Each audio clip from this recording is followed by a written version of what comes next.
Dalam keheningan yang syarat makna, Kardinal Makrikas menaiki anak tangga menuju pintu suci, berlutut di ambang pintu dalam doa, lalu berdiri dan menutup daun pintu yang telah terbuka hampir 1 tahun penuh sejak tanggal 1 Januari 2025. Penetapan tanggal 25 Desember sebagai hari penutupan bukanlah sebuah kebetulan. Basilika Santa Maria Maggiore menyimpan relikui palungan suci, tempat bayi Yesus dibaringkan saat kelahirannya. Ketika kita menutup pintu suci ini, kita percaya bahwa hati Kristus yang bangkit, sumber kehidupan baru yang tak pernah habis, tetap selalu terbuka bagi siapapun yang berharap kepadanya, ujar Kardinal Makrikas. Ia menegaskan bahwa yang ditutup bukanlah rahmat ilahi, melainkan suatu masa khusus dalam kehidupan gereja. Sementara hati Allah yang penuh belas kasih tetap terbuka untuk selama-lamanya. Misa yang menyusul ritus penutupan tersebut diiringi oleh kapel musik Liberiana yang pada tahun jubileum ini merayakan 480 tahun berdirinya secara resmi. Dalam homilinya, Sang Kardinal mengajak umat untuk merenungkan makna sejati pintu suci. Menurutnya, pintu yang paling penting adalah pintu hati manusia, yang terbuka saat mendengarkan sabda Allah, melebar saat menerima sesama, dan dikuatkan melalui pengampunan serta kerendahan hati untuk meminta ampun. Ia juga mengingatkan bahwa melintasi pintu suci merupakan sebuah anugerah. Namun tugas umat beriman setelahnya adalah menjadi pintu yang terbuka bagi orang lain. Dengan demikian, ritus penutupan pintu suci menjadi kenangan penuh syukur sekaligus panggilan misi yang berani bagi masa depan gereja.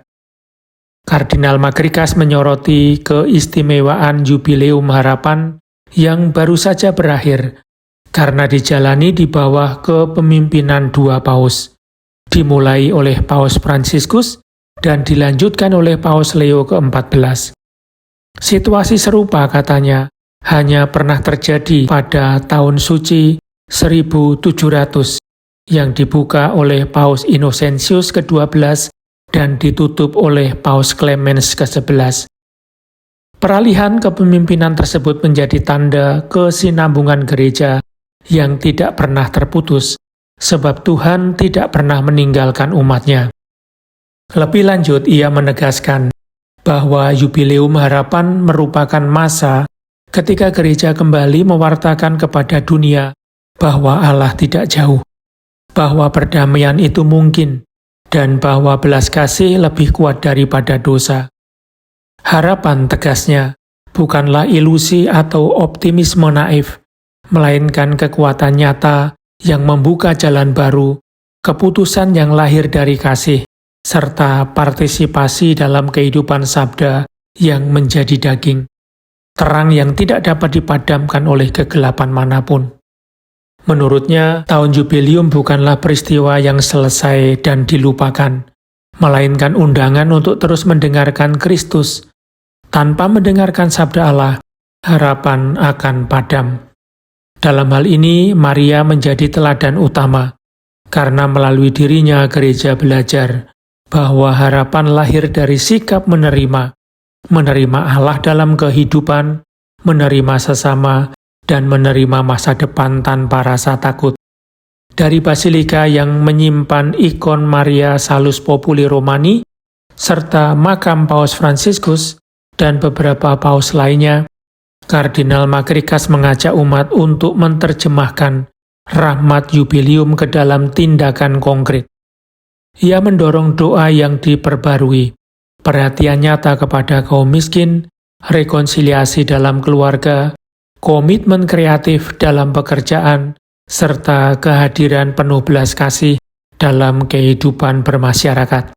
Dalam doa umat, intensi khusus dipanjatkan bagi gereja agar setia pada misi pewartaan Injil, bagi para peziarah agar menjadi saksi kasih Tuhan, serta bagi mereka yang mencari kebenaran agar menemukan terang dan kekuatan dalam Allah.